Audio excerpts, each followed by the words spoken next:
and his disciples had also been invited to the wedding. When the wine was gone, Jesus' mother said to him, "They have no more wine." "Woman, why do you involve me?" Jesus replied. "My hour has not yet come." His mother said to the servants, "Do whatever he tells you." Nearby stood six stone water jars, the kind used by the Jews for ceremonial washings, each holding from 20 to 30 gallons. Jesus said to the servants, "Fill the jars with water." So they filled them to the brim. Then he told them, "Now draw some out and take it to the master of the banquet." Hallelujah. God bless you. Singahlala phansi. Ngicela nimamele sise.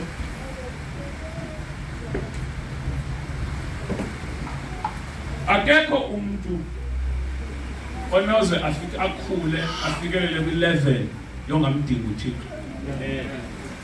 You will never outgrow inneed kaThixo empilweni yakho. Amen. Ngeke noba ungathandaza ufaste, I don't care for how long, but every time ugqobhozela to a new dimension, uzawufika kuloo dimension futhi kusekhona isidingo kuwe sokufuna ukwazi bani uThixo.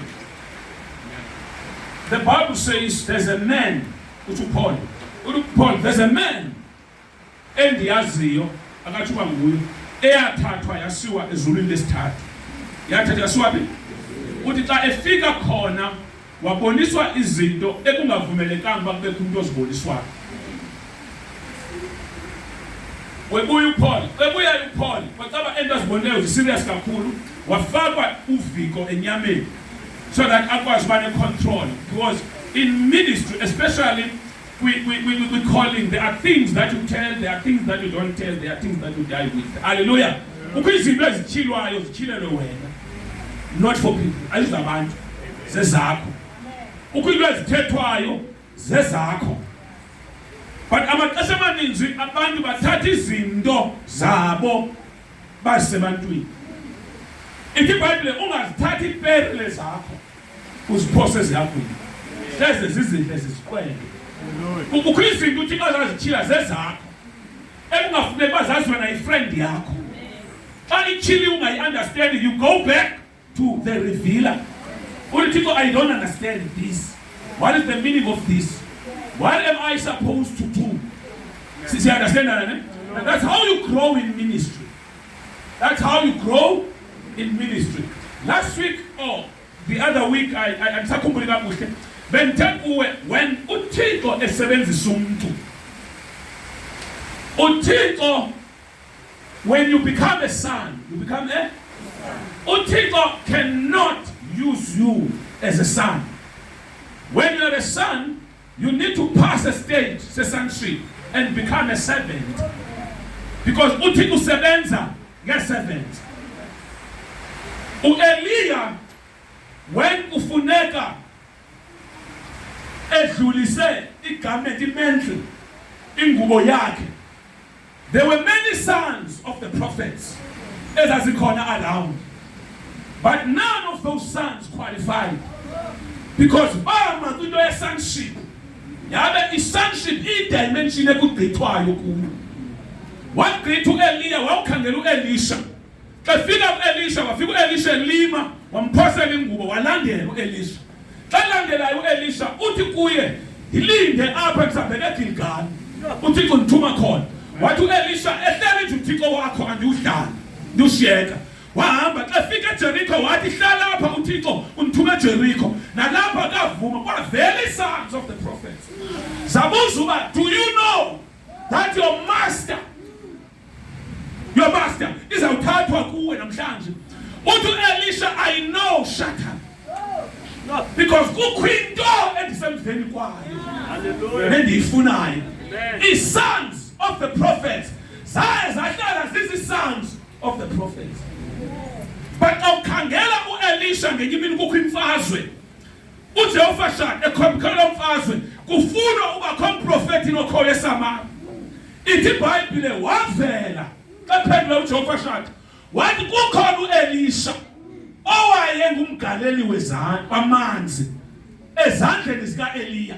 He was a servant serving uEliya ngexesha lakhe. Wathi khona he's a prophet. Ngulo othe asebuwela ngaphesheya pha wathi ngicela into ndikwenzele ndingekasuswa kuwe. Jonga kukho uhlobo lwe-anointing ongekho ulithole ume kwiposition ye-sonship up until you pass and become a servant. Yayenza sense? Tell me amen. When you become a servant, your will yafa. Because you cannot serve standing on your ibhayibheli incwadi yaseFilippians ithi uYesu engunyana wathatha ingubo yokuqaka. Wathatha ingubo yokuthini? Wayengena ukwazi usihlangule engunyana. Uthi when I came to serve, not to be served. Ngenye imini kufika isanzi zakhe zizoncelelwa umama wazo onyene bakaSebhedi. Bafika kuYesu bese apostles. Uthi ngicela omnye ahlale ngasekunene, omnye ngasekhohlo ukumkaneni bami. Uthi okupha ikokwami. Kodwa ufuna uba mkhulu kubo. Makabe ngomncinci, makabe yi-servant. I-promotion spiritually yenzeka when you serve. Do you understand? Yenzeka when you do what? When you serve. You serve. And when you serve, allow iwili yakho isuswe. Ngeke ukhonze userve kakuhle ume entandweni yakho. Awucini. Hallelujah.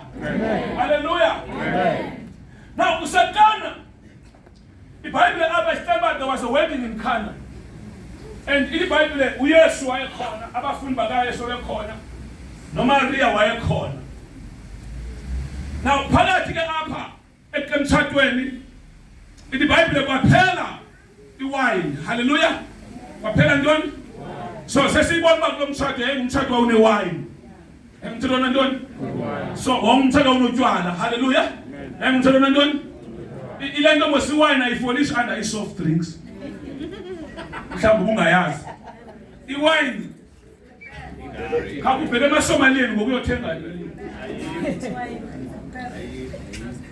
But if ubheke emasomaleni kodwa ufuna isoft. Khona ntoni? Wine. Kenzi ingathi nje wine yasokolisa. Amen. Yasokolisa.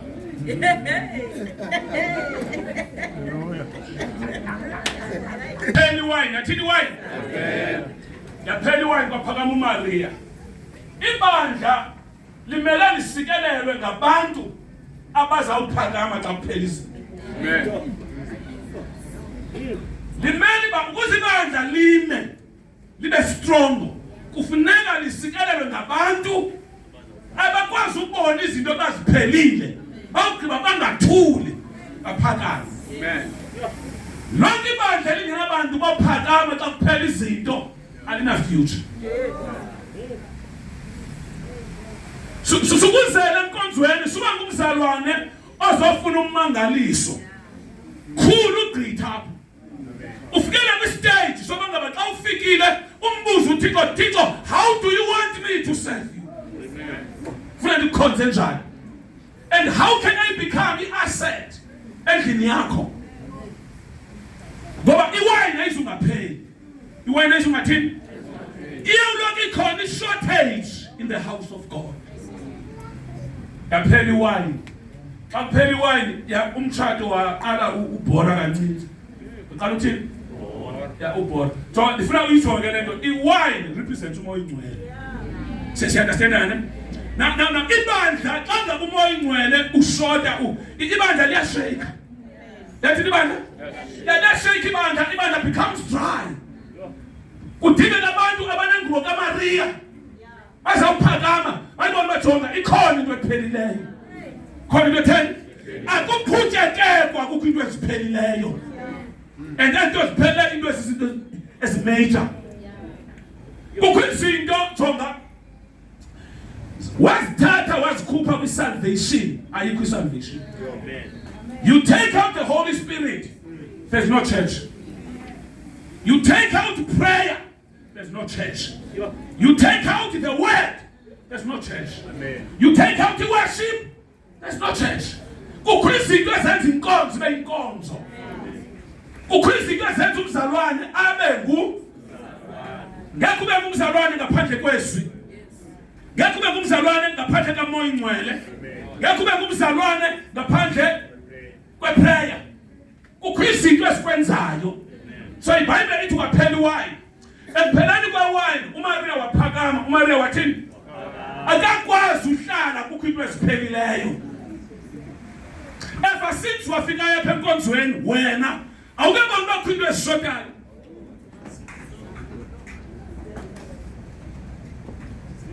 Maniphinda, ever since wafika abantu awukaboni na kuba kukho igaps ezishotayo.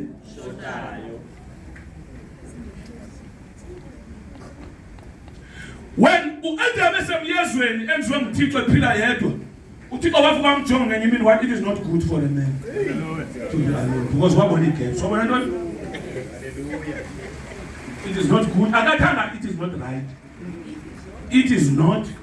There's a difference between right, while it is not good for this man to be alone.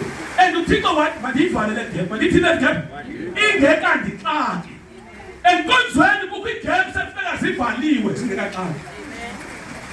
uKristu into efuneka uThixo namhlanje ndiyathandaza makaveze uMaria. Abantu bazawungena athelinde ummangaliso abevala igap. Ummangaliso xa ufikayo afike umegepini. Uthi Thixo azikenzeki zonke kodwa iyawuthi isenzeke ngabe ngime apha umegepini. Understand? Amen. Phela iwayini. Baphela ntoni? Baphakama uMaria. Wathi baphelelwe iwayini. Waphendula uYesu ngendlela amphendula ngayo esithi, "Mfazi, intoni na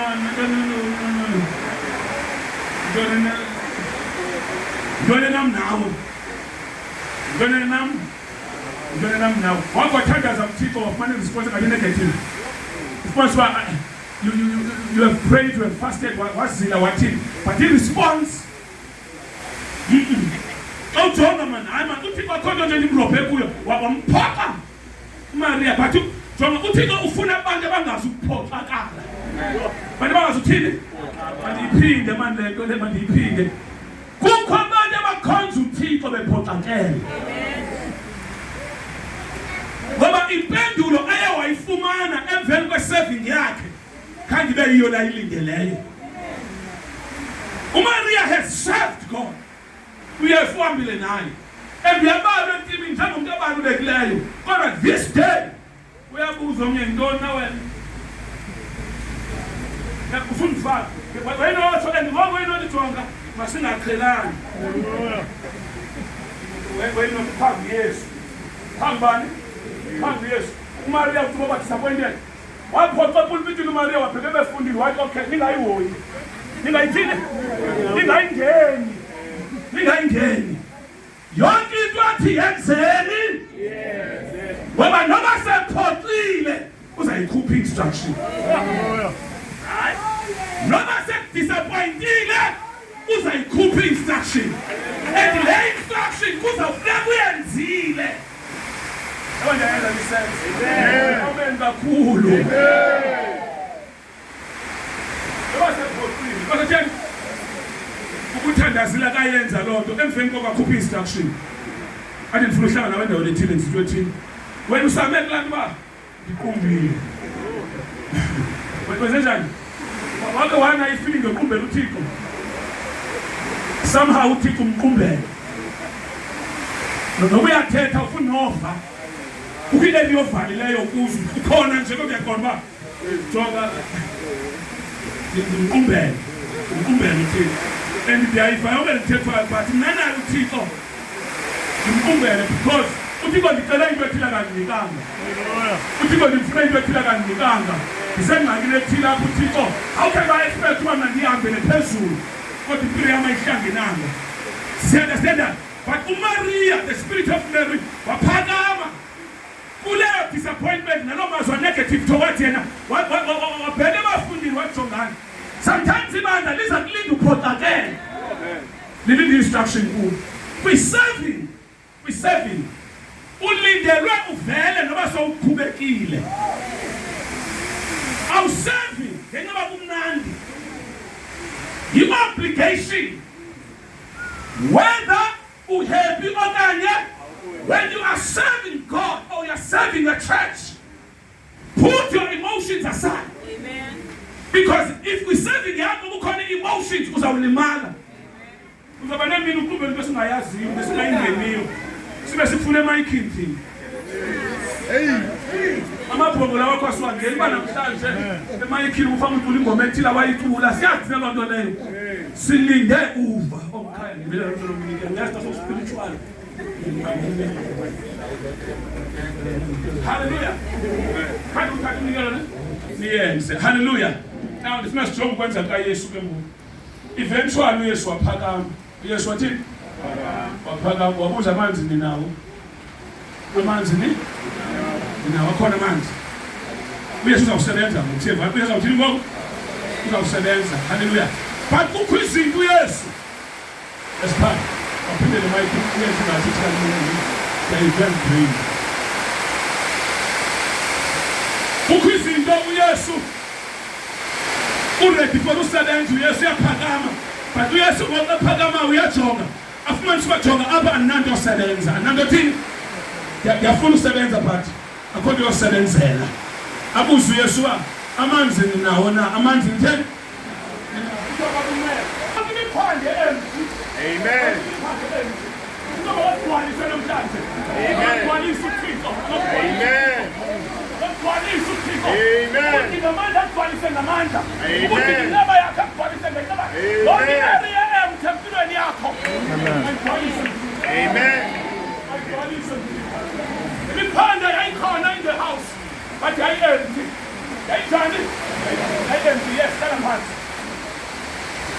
Uyesu waphakama wathi Yesu gcwalisani imiphanda namanzi. Sendiyavana. Gcwalisani imiphanda namanzi. Apho kujonge khona kujonge wayini. Akushoti manzi. Shota ntoni? Wine. Kodwa kukhona ingredients. Zisho Jesus. 1, 2. Gcwalisani imiphanda namanzi. Tell people you. Yeah, madam. Yeah. Yeah, 1, 2. Yeah, gcwalisani imiphanda namanzi. So that in the house of God, you are a vessel. You are. You cease to be a person. Uthixo ukubiza njengevessel. Njengomphanda. Ngeke impilo ephumelelayo uyiphile uyifumane u-empty. Jonga, akufuna ndoda empty, akufuna umfazi u-empty. Cha noma bafuna agcwale ntoni. Kodwa umuntu empty. Akafuneki. Amangazi bayintoni efuneka. Kodwa akafuneki ube.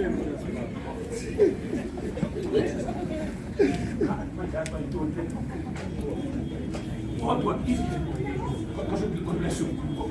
into empty ayifuneki ayithini? Nefoni mayingabikho empty. Funeka ibe nedatha ibe ne-airtime. Ne-bank account mayingabikho. I-wallet mayingabikho. Ndiyayenza isensi bazalwane. Yonke into empty ayifunwa. Andiyazi uba yenze ebe yaphi empty namhlanje. Uthi yibhenki jonga impilo ngakho iphumelela u-empty. Ngeke. You need power. You need power. Ikibhayibheli incwadi yezenzo uyesu egcwalisiwe ngamandla. Egcwalisiwe ngantoni? You need power. Uyesu unqande abafundi bakhe bezayoshumayela kwincwadi ye-Acts chapter number 2. Uthi jongani ningahambi ninje. Ngiyana eJerusalem. Nilinde nigcwaliswe ngamandla. Uza kufika umoya ingcwele uzanigcwalisa and you shall receive power.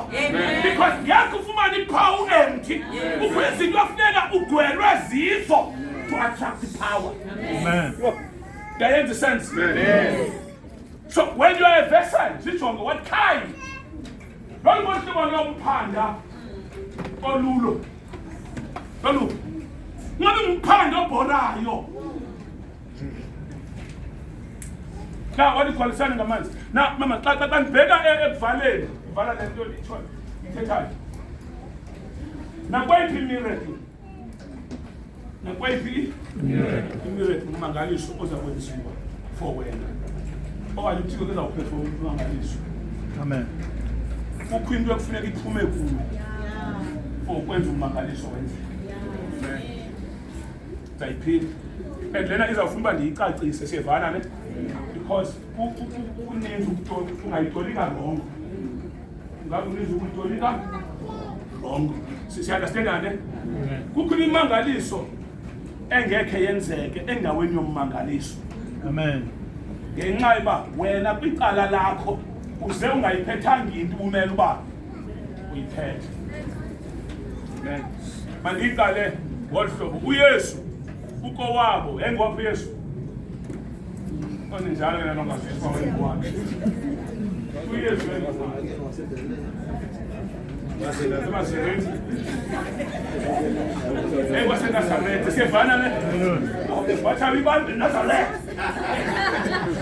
John Nazareth. Now he came to his own town. Siyevana ne? He came back to his own town. Wabuyela edolophini yakhe. Bafika khona, ikafika ithi abantu bokhona bam-undermine. Bamthini? Ithi amandla to heal were there. But abantu did not have faith to receive the power. Amen. Amandla to heal, amandla ukuphilisa ayetheni. But ukuqhela kwenza amandla wakwazi usebenza. Amen. Beza endaweni yamandla ngeattitude errong. Endaweni yamandla beza ngeattitude errong.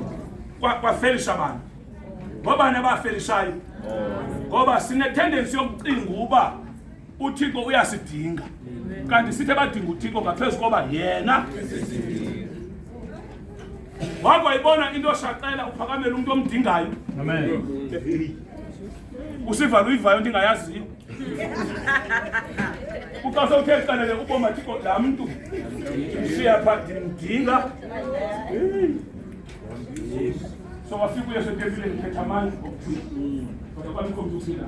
Kwamkho umuntu but amandla etheni wona ekhona. Wafika uYesu etempileni uphela iwayini. Wanengxaki uba imiphanda injani? Ilethi. Wathi uYesu igcwalisene ngantoni? Ngamanzi.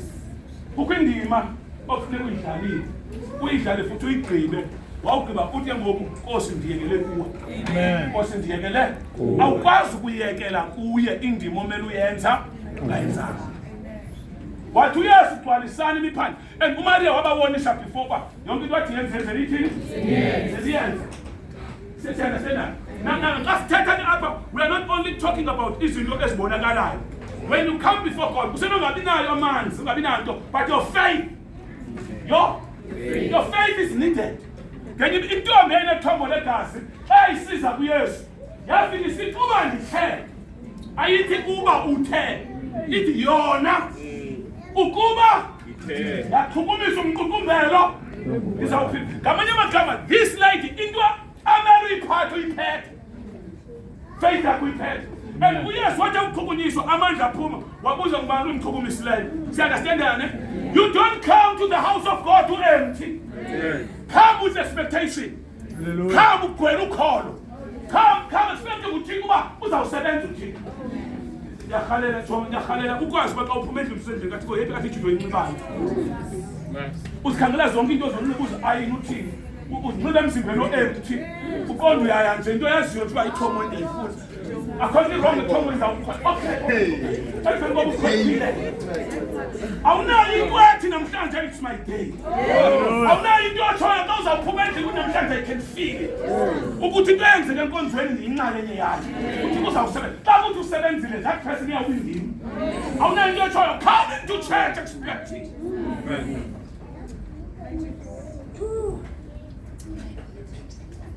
Incwadi ye-2 Kings chapter number 4. Ningafundi. Umama osematyaleni siyavana ne? Mama matyala serious. Sekuthinjwa nabantu bakhe. Onothemba bafikile.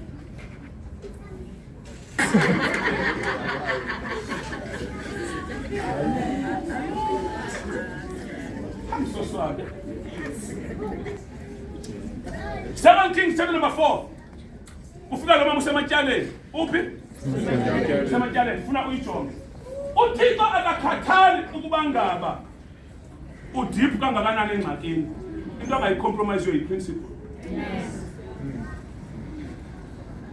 God will never compromise his principle. He doesn't do that. Kayenzo. Jonga. Wakhe waye ebhankini ne. Ibhanki musimali pha. Uye uqhutywa nge-wheelchair. Ufika ulile. Ubuzule uthanda imali enganika. Andiphangela nanto waphuma iphethe.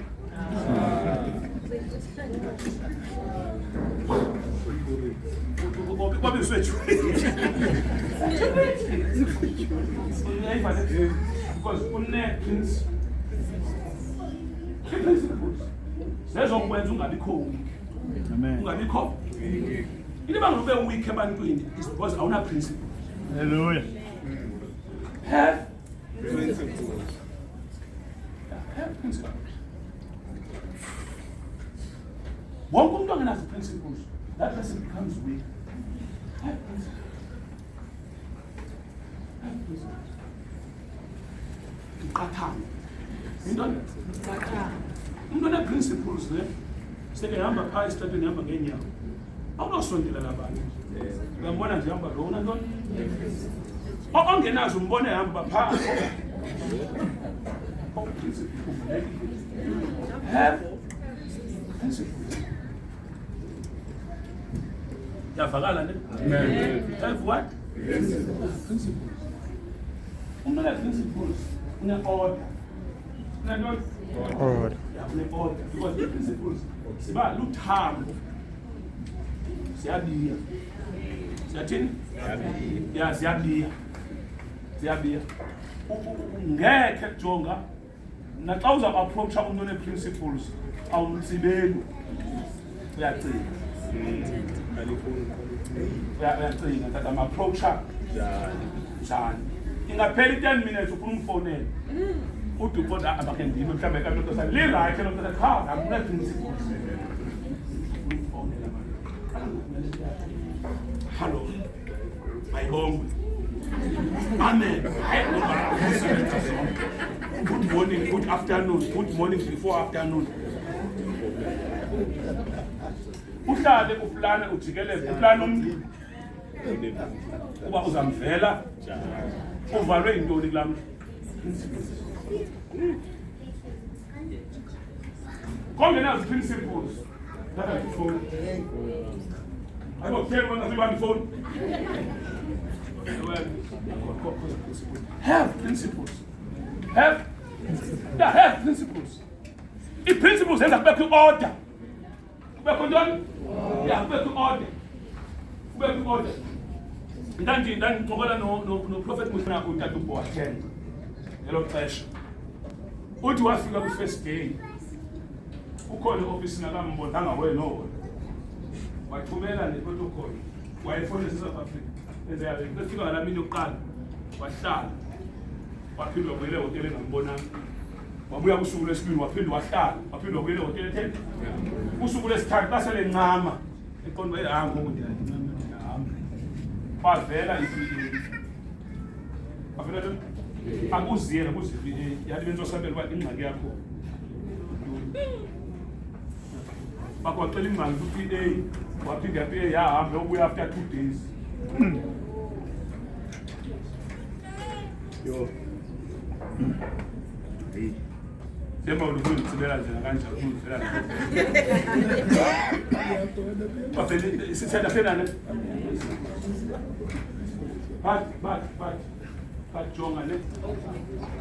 Overflow, over principles. Just understand that principles are right. Sevana ne.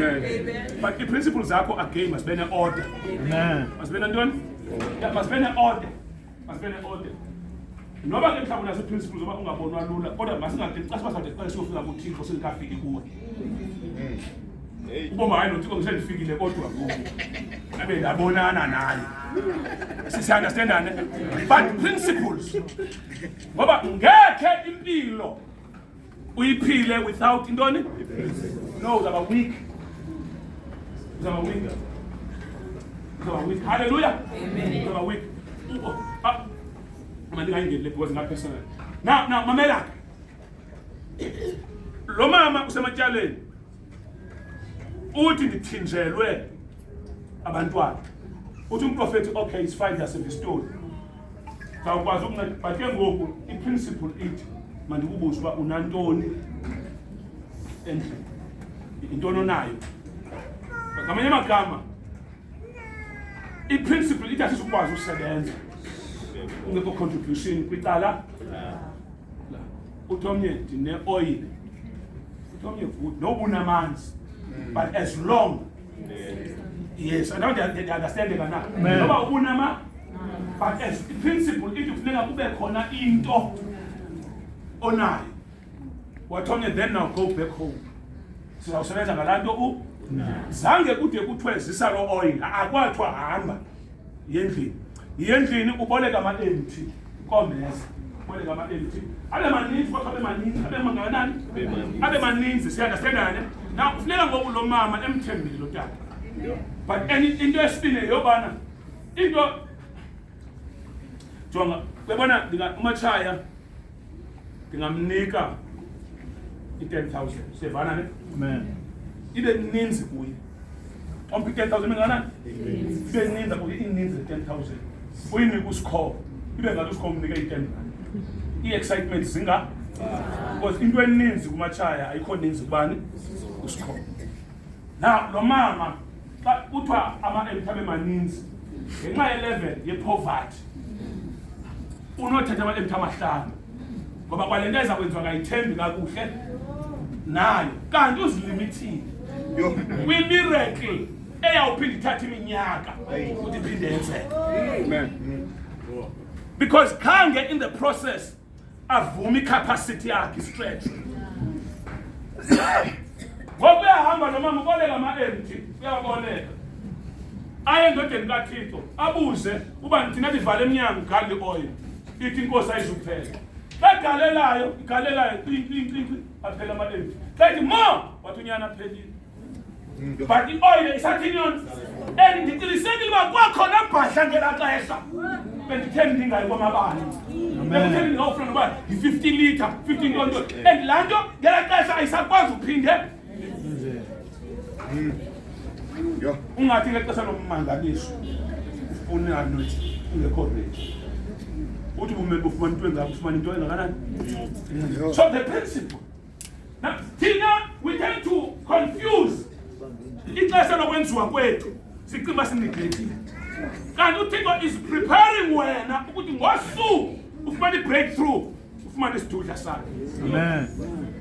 but ufumanisa i-process uyitsilile xa kufuneka ublesswe nguThixo akublesswe limited ulimitwa yi-capacity. Do you understand that? Amen. Ekana niphande ngapi? Yayi-6.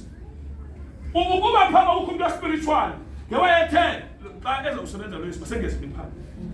Ubone kweminye at least 12. Ubone kweminye at least 12. Ubone kweminye imphande. Uqonde ngcono kushonke iwine. Kulokho kushuka phela imiphanda. Noma yani i-oil iyangena i-oil. Imiphande still yaphela. Yaphela imiphande, yaphela. Uyabuza ukuthi hayi kuphele akuphelanga oil kuphele imiphande the capacity wathi omnye hamba kabothengisa ngemali oyifumene bhatela amatyala uphinde bhatela ntoni amatyala awugqiba uthini uphinde bhatela amatyala ngamanye amatyala uzama ukuthi angeke uphileke kwa amatyala engeke uphileke khontoni jonga ngeke uphileke kukho amatyala kuphileke uhamba nje uyakuva uyathi nekhoso ongafisa ukuhamba akuphilile ikhona ntoni amen akuphilile wathi bhatala kuqala ntoni emveni koko look at the sequence sivana ne athenda kuqala letingamlalisiyo emveni koko uphile akuphilile kukho ntoni noma wabhatala amatyala wathina amatyala inkonzo i-anointing sorry ingakwenza ukwazi uwabhatala Amen. ityala. Amen. But xa uyikholwa awuyenza njani? Awuyikholwa. Usitedi uze kum apha bekunika besilapha benilapha izolo usitedi uze graduate anyama kuthi usitedi yi-graduate ngoku hada kanti yi-graduate netyala bendicela ngona anointing kagugu uze yona uza ndiyocima amatyala akho nto iyi-cash njengetyala Hallelujah. Philisi kamnandi. akho nto iyi-cash njengetyala. Once ube sematyaleni you cease to live but uqala ijeni ye-frustration uqonda uba awazi uba when you're trying to figure out izinto ukuthi mhlawumbe in 2 years time uzawuza umnyama umntu akazama ukuzibulala because ubroke but umntu uzama uzibulala when he has lost hope. Once ungabikho themba kulapho umntu ke ngoku aqonda uba akho nto ndiphilelayo because there is no bazalwane ndizayishumayela nokuthi uThixo akayenzi adayenza. Amen. Adayenza and uzawuyenza. Amen. Uzawuyenza. Wayini yaphela wavela uYesu walisana liphanda ngamanzi uzawajika amanzi abe yi-1 bangawajikanga namhlanje kodwa uzawajika. Amen. Angangakubless namhlanje but eventually uzakubless izakwenzeka. Amen. Izakwenzeka. So lo mama wabhatala amatyala akhe wabhatala ntoni amatyala akhe wazi uba emveni kwethu waye wafutshelwa mnyana ufutshelwa yintoni ingxaki ngo ayiseyo le benayo uyamatyala ubhubhe ntoni ngoku uphinda futhi yabuya uthi unyana mutheni ubhizi yaphinda nto beyamvusa. But the question is kule mimangaliso yenziwa nguThixo kuwena leseyenziwe wenzeni ngayo? Wenzeni ngemimangaliso esethweni eseyenziwe wenzeni ngayo? Because njengoba kusetshwini yemimangaliso emitsha wenzeni ngale midala.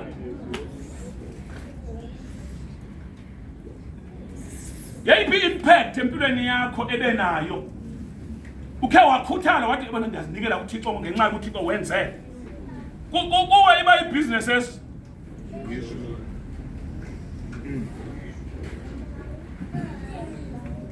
you understand it? Amen. So ukhwinto eyakufuneka uloko uyenza before your marriage noba yintoni ikhona noba yintoni ikhona noba yintoni ikhona unahamani uneqhenqa ufika ku-Elisha yavala ngalena befika ku-Elisha u-Elisha uthi hamba bheka emfuleni bheka phi wenze njani wash yourself kwakhona uba mdala wabona unahamani bayiloqhenqa lonto nensente but emfuleni lento masizenzeka yonke ngoku awunosuka kwi-presence yam uthi unahamani uphinde uvele ebantwini unensente uphinde uthi hayi ndihamba no-Elisha suka ku-Elisha kudwa kuthiwa insente ngoku lena siyayibona insente uyiyekeleni or u-Elisha no masiyi-atheke yonke lento Father.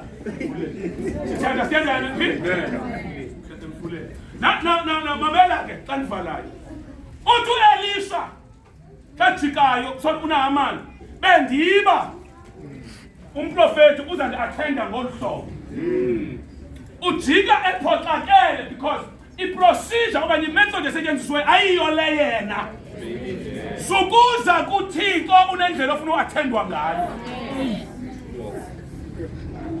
Athi wayocengwa nguGehazi wathi hayi unceba ngoku after sihambe ixesha elithile uzawujika neliqhenqa futhi akayiphathi yenze neliqhenqa ngoba uthi khona imilambo engcono masaka ubutheni ungayibuyi xa kanti yakwazi ukukhupha nditheni ungayibuyi. Amen. Uthi omnye mos uthi wahlamba emveni kokuzaba right hayi siyakucela ke sithi noma ngicela nensente ethile utsho neqhenqa sithi ubona umfundisi neqhenqa utsho nahamani asicela bathi nahamani udisappointwa yinto uba indlela ebecinga uba uzawuattendwa. Sometimes uyakwazi uba uncedo liphose because une-expectations ezingezizo. Masimele ngenyosi.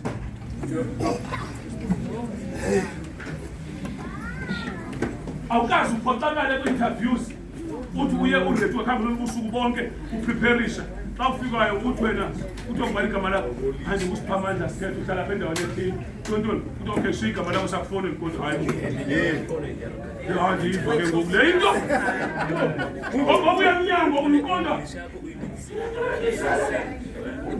saphezelwa uthi uzosakufonela njengoba uhamba nje ufile uqonde hamba ngiyaqhelwa kanti awuyazi uba into ibifunwa phaa yi-presence yakho to show up uvele emveni kwentsuku ingene imessage ngoku uthi siyabhiza first interview ukhona wayitafu uzozibizile mawuzenzile uthi kwakuthatha iproblem into uba siya sine-expectations uba uthixo uzawuvela kanje uzawusebenza kanje not uthixo ondlela zaziwa not uthixo uthi onqethela kuyophi athi ungandixelela uba ithini material othungwe ngayo athi intso zakho ungandixelela uba ziphila njani utsho yena uthi lithini inani leenwele zakho imicu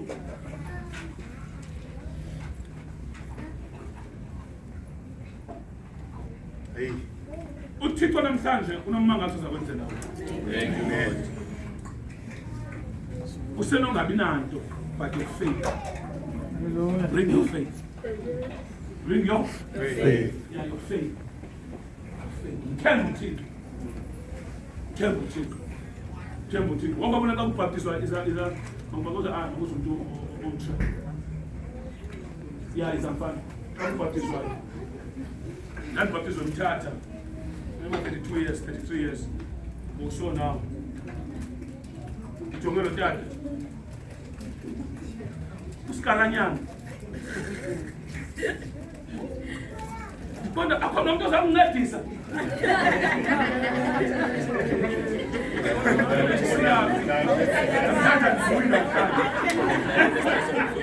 Hoga adime apho uthi ngubani andidwale ligama.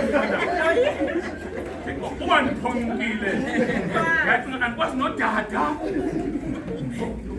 Eba weske ngoku walicimela yamfaxela dad nento ethi ngaphambili ngaphakathi kokosi undamkelele kuwe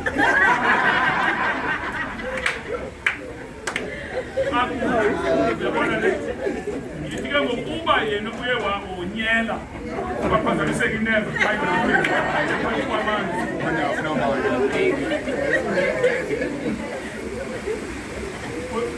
utone wena yabona le listen, it takes faith. It takes faith. And then,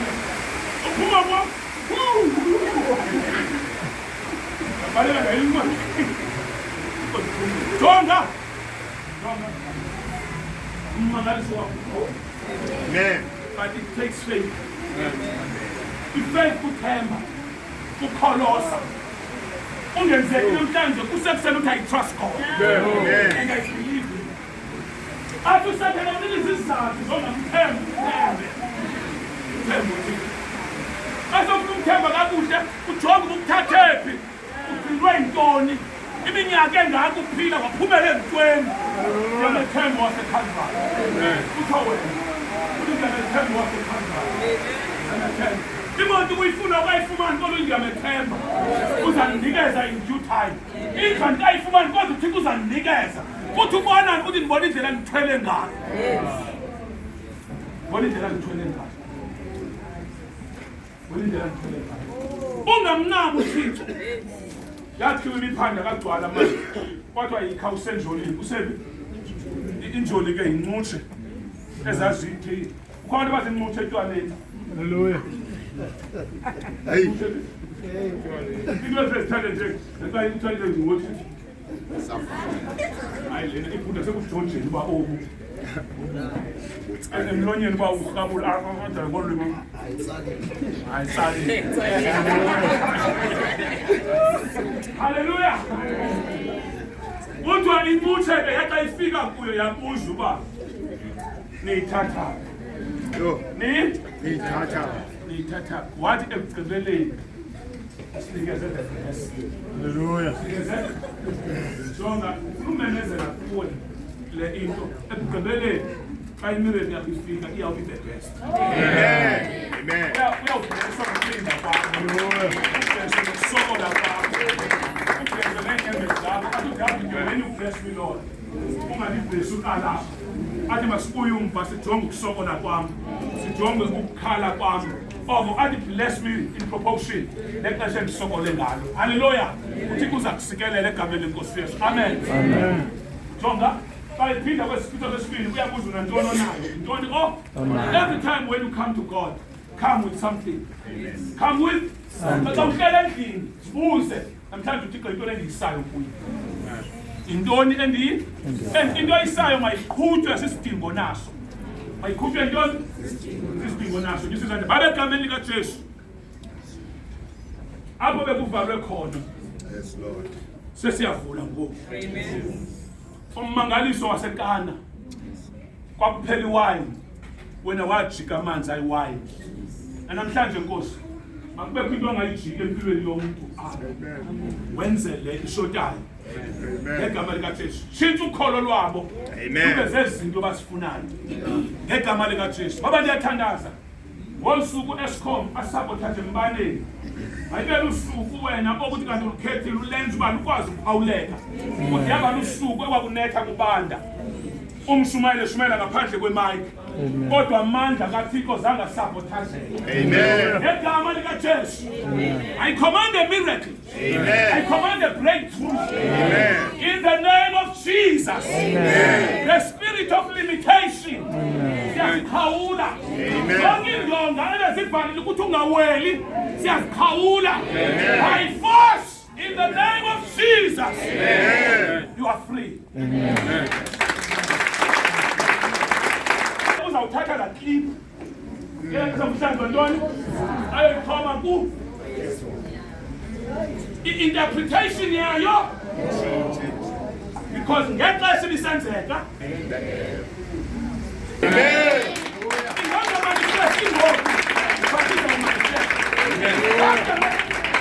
wangabhilivanga uSara umuntu akasehlele esibelekweni yabuza ingelosi, is there anything that is too hard kodwa ingabe khona na into engamqalelayo uThixo ngelo xesha ngayazi uba isayenzekile. Nami ndiyamemezela phezu kwempilo yakho le nto uyifuna kuThixo wade wayiphumela kunetha uyifumene.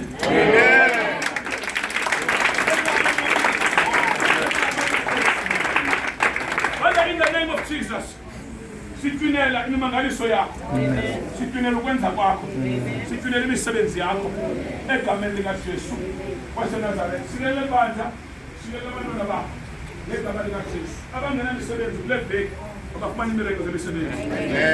Abo bekuvalwe khona sendiyavula. Amen. In the name of Jesus. Thetha kumagqwirha kwi-altars amagama abo apho athutshwa khona ngegama likaJesu. Mthuma umlilo owabizwa ngu-Elisha kwathiwa isibingelelo zonke indawo masitshabalala zonke isibingelelo khona zonke i-altars apho amagama abavalwe khona ngegama likaJesu. Ngegama likaJesu. You are free in the name of Jesus. Open your mouth and pray. In the name of Jesus. In the name of Jesus. In the name of Jesus. Oh, Jesus.